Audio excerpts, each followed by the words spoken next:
Alhamdulillah, Alhamdulillah wa kafa wa salamun ala ibadihi alladhina istafa, khususan ala ashrafil anbiya'i wal mursaleen wa ala alihi wa ashabihi wa azwajihi wa dhurriyyatihi ajma'in.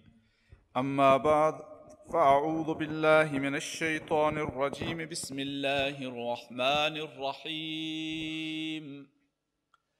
ألم تر إلى الذي حاج إبراهيم في ربه أن آتاه الله الملك إذ قال إبراهيم ربي الذي يحيي ويميت قال أنا أحيي وأميت قال إبراهيم فإن الله يأتي بالشمس من المشرق فأت بها من المغرب فبهت الذي كفر والله لا يهدي القوم الظالمين. وقال الله تعالى في مقام الآخر وإذ ابتلى إبراهيم ربه بكلمات فأتمهن قال إني جاعلك للناس إماما.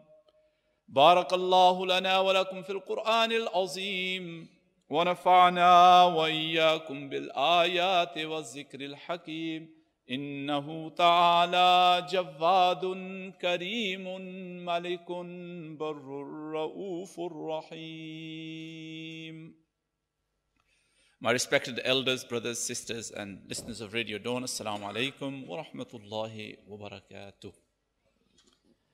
One of the characteristics of human beings is that we try to conform with our traditions and with our conventions. We copy the culture around us. We try to be as close in resemblance in our habits to those people who are around us. This is being conformist, conforming to our culture, our traditions, our history. There is, of course, a lot of good in that. And of course, it can go to another extreme and become very absurd, where we have what is known as this pack mentality or herd mentality. And any of you, when I go to Pakistani homes, mashallah, my friends and brothers who grew up here in the 70s. And, sometimes, they have these portraits of their fathers or uncles. And, those of you who remember the 70s, will remember that was the time when you had this fashion of these big flare trousers, okay? You could get a dog in them or a little child in one of them, really. That's how flared and, baggy they used to be. They used to wear these jackets with collars and lapels, which were like the wings of a Boeing 747. And, they used to wear all sorts of, which nowadays when you look at it, you laugh at it. It's a funny, you look like a comedian. But of course, that was the fashion of the day. And everybody wore that, and everybody wore those clothes, and you just wonder, as though there was some kind of spell. People were anesthetized to seeing this, and they loved it, okay? And of course, there were hair fashions in those days, and we have nowadays another kind of culture, another kind of fashion. The point I want to make here is, is this idea of following the pack, herd effect. Whatever the rest do, I'll just do it. And of course, there's this very famous sort of metaphor about the lemmings. Lemmings. This is a little creature, possibly the size of a hedgehog or a vole, which lives in the northern hemisphere, particularly in Norway and that area. And when it's migration time, it just moves from the southern part to the northern part of Norway. And on the way, when they come across icebergs or even cliffs, they just sort of jump across And of course, even when they see that these other animals are falling into the sea, they keep on still coming and falling into the sea. And that's called, the leaping like lemmings, okay? Without thinking and just following whatever the rest are doing. And one of the characteristics of people of Allah is that they don't just follow.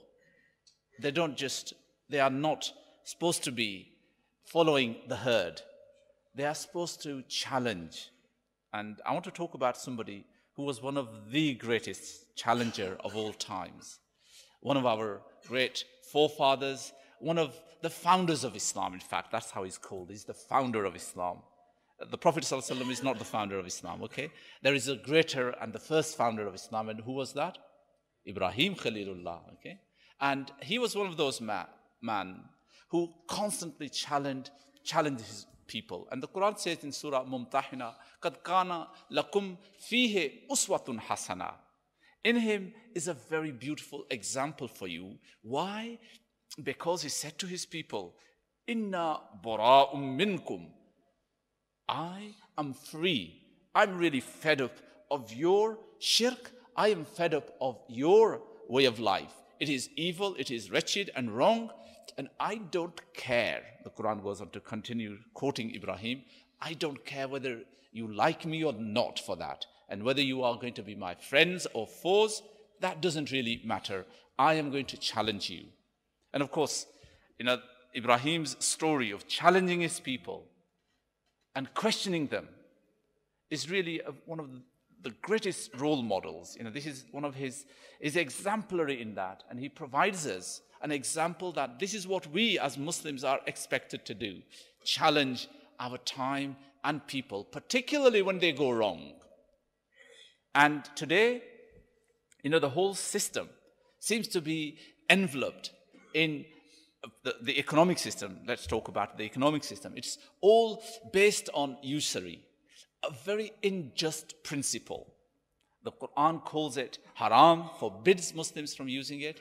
The Christians were told it is forbidden for them. The Jews were told it is forbidden for them. But today, neither the Jewish leaders nor the Christian leaders can stand up and challenge this. I had breakfast on Tuesday with the Archbishop of York, and I did put this question to him, and lo and behold, the response was very typical that one would expect from a Christian leader, and Christians who have, of course, turned and changed the law of God, and that we shouldn't be pointing fingers at others. He said to me, we shouldn't be pointing fingers at others. When you do that, there are 3 fingers pointing towards you. And I said, well, one thing we must remember is it is not about pointing fingers to others. When basic principles and truth is at risk, then it doesn't matter whether you point 5 fingers at yourself or 3 fingers at yourself. It doesn't really matter. The point is we should be standing up for the truth. And it is really sad to see that a group of people who wanted to speak out against the capitalist system, against usury, were not allowed to be around the church simply because the church was losing a lot of money. I think they earned something like 120,000 a day, St. Paul's Cathedral, okay? A day. So they couldn't afford to lose that amount of money, and that was it. Not that here was a group of people standing up for justice. Here was a group of people trying to challenge the usurious and unjust economic system, a system that has already brought the world to its knees, or the governments of the Western part, certainly, okay? Simply because they have overdone things. They have gone beyond limits. But the point I wanted to really make here was about challenging your system and challenging the people around you. This is one of the great characteristics. What makes Ibrahim Khalilullah outstanding? The Quran mentions his name 69 times and has a whole surah named after Ibrahim Khalilullah, and then keeps on saying that he was the awwalul muslimin, he was the first Muslim. And in one place in Surah An-Nahl, in one breath, the Quran gives him 8 accolades and 8 titles. Just in one breath. Inna Ibrahim kana ummatan qanitan lillahi hanifan walam yakum minal mushrikeen shakiran li an'umihi ijtabahu wahadahu ila siratim mustaqim wa atainahu fid dunya hasana wa innahu fil akhirati lamina salihin. 8 accolades in one breath, you know. Why? Because he indeed deserved those, you know. And that is how valuing Allah is on one hand, and how he wants to see his truthful people. And then the Quran says to him, you know, it says that وَإِذِ ابْتَلَى إِبْرَاهِيمَ رَبُّهُ بِكَلِمَاتٍ فَأَتَمَّهُنْ. When your Lord tried Ibrahim with different projects, what did he do? فَأَتَمَّهُنْ. You know, he fulfilled them. He did what he was told to do. He complied with the divine commandments. And then we said, Inni ja'iluka linnasi imama. Ibrahim, we are going to make you the imam. We are going to make you the leader of mankind. And this making Ibrahim the leader of mankind didn't just come about like this. It came about because of his powerful qualities. And what were those qualities that made him so brave, so courageous? So courageous that, you know, just imagine, you know, today when the Archbishop of York or the Archbishop of Canterbury can't speak out. Why? Because they feel threatened. The system is powerful. What can we do, you know, to change it? They say, we just can't do it. So they say the best policy is to get your head down and go along with it. And of course, that is what the Christians decided some 400 years ago. They said, well, we can't, we've got no real alternative other than the usury system. Let us go with it. And they gave their fatwa, their Pope gave their fatwa, their bishops gave the fatwa. That is okay. This is what happens, you know. And remember here, there were thousands and thousands and millions of them. Despite that, they did not have the courage to stand up against the tyranny and the injustice of their time.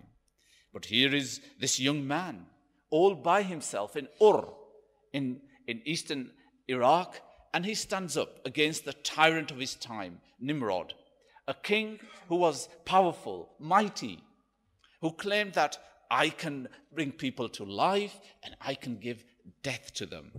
But Ibrahim challenges him and he says that, look, you can't. When he goes and debates with him, he says, you can't do any of that, okay? It is my Lord who brings the sun from the east and sets it in the west. Why don't you do that, eh? I'd like you to do that. For buhit allazi kafar. You know, the kafir was really dumbfounded, okay? He was gobsmacked. He couldn't find, how could he reply? Other than saying that, I'll sort you out. Okay? And that is what tyrants do, try to silence. But the point is that this was one man, Ibrahim Khalilullah, willing to challenge. And he says to all of his people, Inna bara'um minkum. I am free of the sin and the evil that you are doing. I have nothing to do with that. And I tell you that for this, you will earn the wrath of God. And of course, then not only that, but he then practically challenges them. Of course, this was something which again shows the courage of Ibrahim Khalilullah, that he goes to their temple when they're all away. He goes to their temple and smashes their idols, except the big one, in order to teach them a lesson. So here again, you know, we see that this is a man who wants to teach them. And, you know, it's interesting to understand why people commit shirk. Why were they mushrik? Why did they believe in those idols? Well, if you look at it, and when you look at the mind of the mushrik, the mind is, well, through these things, we earn our sustenance and our rizq. Through these things, we get our protection. Through these things, we are able to live. Do you see that? The idea is that these physical entities, whether they worship the sun, star, and the celestial bodies and the planets, they believe that these things maintain them. These things give them rizq. These things give them life. Do you understand that? So here is the mentality of a materialistic man who we see around us today. It's exactly the same thing today. It's no different. Dawkins and Hawkins and the evil atheists and materialists of today are really no different whatsoever from the mushriks of the past. The only difference is that they had these solid statues made of stone. Today, they have virtual statues. All kinds of virtual statues, whether they are in their software, in their computers, or in their mind, but they have these idols which they worship. And meaning that they believe that their life is dependent on this water. Their life is dependent on this amino acid. It is dependent on this particular glucose so that it provides them energy. That is even a worse kind of shirk than the shirk of the people of Ibrahim Khalilullah, brothers. And today, we live in that society. Can we challenge these people? Well, when we go by the archbishops and the big bishops and the big religious sort of leaders of this society, we see why nobody's challenging this system. And they are unable to challenge this system, sadly. And this is, for us Muslims, it is also a challenge. A lot of us actually don't understand. We don't care about it. I know my colleagues, imams, really, many of them are not bothered. Those who are right at the top don't have time to think about these things and look at the shirk that is around us and to challenge it. And this is why, sadly, something that we Muslims could have talked about, should have done, we're not able to do it.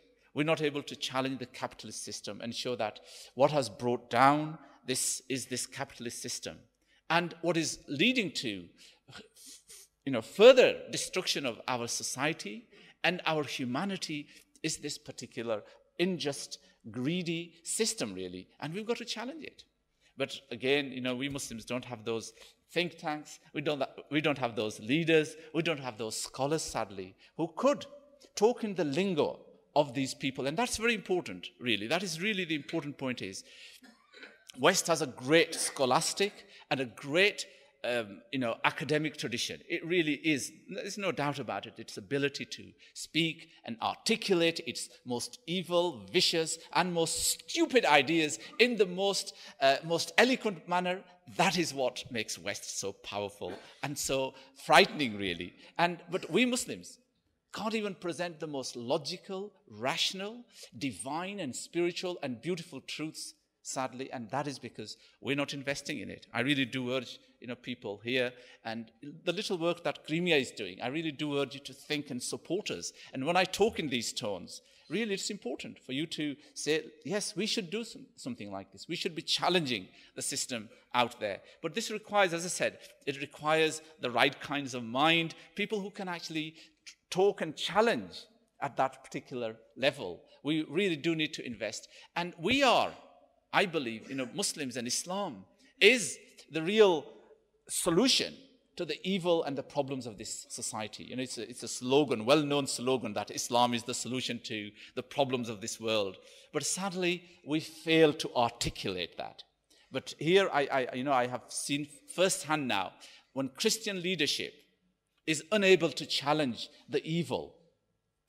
And I remember about 2 years ago when I was the chair of the Christian Muslim Forum, we invited the Archbishop to actually come and talk about the financial situation. And again, his response was one, again, typical that one would expect from a Christian leader. Wishy-washy, beating around the bush, mealy-mouthed, okay?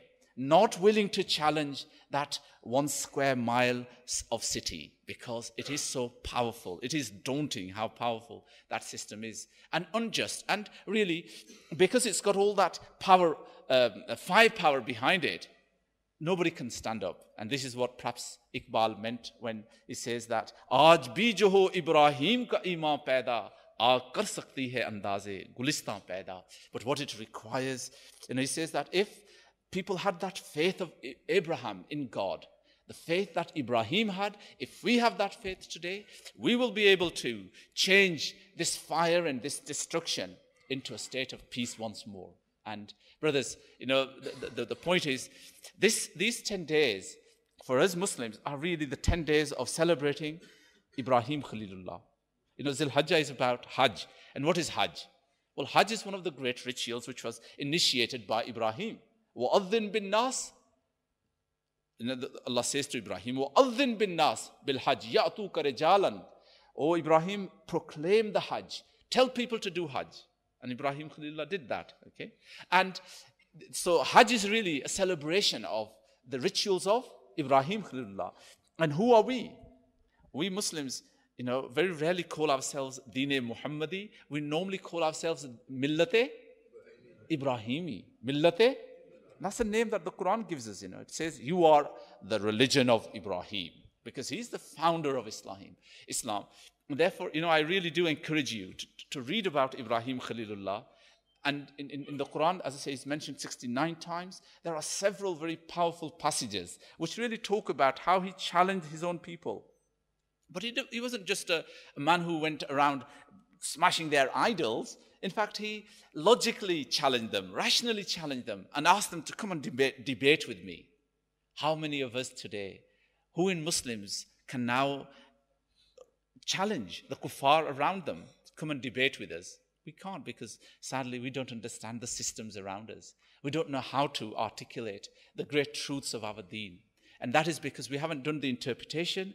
We haven't translated even properly the great teachings of our deen. Brothers, there's so much work to be done. And I really do urge you, you young men, who are now starting on your careers, and have got those great dreams of having, wonderful houses and cars and everything in the world. Think about doing something for Allah as well. What made Ibrahim so great was the fact that he was willing to make sacrifices. And that is another element that, which is missing. And inshallah, in Eid khutbah, I'll be talking about why Ibrahim is so important, really, for us. And these 10 days, we should be really spending in reading about Ibrahim. We should have had a conference to celebrate this great man and how we can learn what we can learn from his life, and how we can follow his great example of being people who are obedient. That's how Ibrahim is described. He was the most obedient to God. He was Hanif, a title given to Ibrahim Khalilullah, meaning that he turned away from the evil, the shirk, and from all worldly things, and feel that I am independent of these. I'm only dependent on Allah subhanahu wa ta'ala. That is the sense of Hanafiyat, that Ibrahim Khalilullah stood up for. And as I say, this is a great opportunity. I hope in the future, and still we've got some time left of Zil Hajjah, we will read about Ibrahim Khalilullah. We'll prepare perhaps a book about Ibrahim Khalilullah for next time, inshallah. But try to read, in the Quran there are, as I said, many passages which talk about this great man. And we should really be saying, how can we follow this man? Because the Quran says, لَقَدْ كَانَ لَكُمْ فِيهِ أُسْوَةٌ حَسَنَةٌ لِمَنْ كَانَ يَرْجُ اللَّهَ وَالْيَوْمِ الْآخِرِ. In Ibrahim is a beautiful role model, an exemplar who should be followed. But for who? Those who hope to meet God in the hereafter. This verse exactly is repeated for Rasulullah sallallahu alaihi wasallam as well. It says, لَقَدْ كَانَ لَكُمْ فِي رَسُولِ اللَّهِ أُسْوَةٌ حَسَنَةٌ لِمَنْ كَانَ يَرْجُ اللَّهَ وَالْيَوْمِ الْآخِرِ. In another place about the Prophet sallallahu alaihi wasallam being the uswa. Here for Ibrahim Khalilullah. So we see that, and the Prophet sallallahu alaihi wasallam himself was very proud of his father Ibrahim, and he used to say that I am the result of the prayer of my father Ibrahim Khalilullah. So we Muslims don't need to be too narrow-minded about who to follow. Okay, we follow Ibrahim, we follow Moses, we follow Jesus, we follow Nuh, we follow all of them. Why? Because they are all under the banner of Muhammadur Rasulullah sallallahu alayhi wa sallam. Wa akhiru da'wana anil hamdulillahi rabbil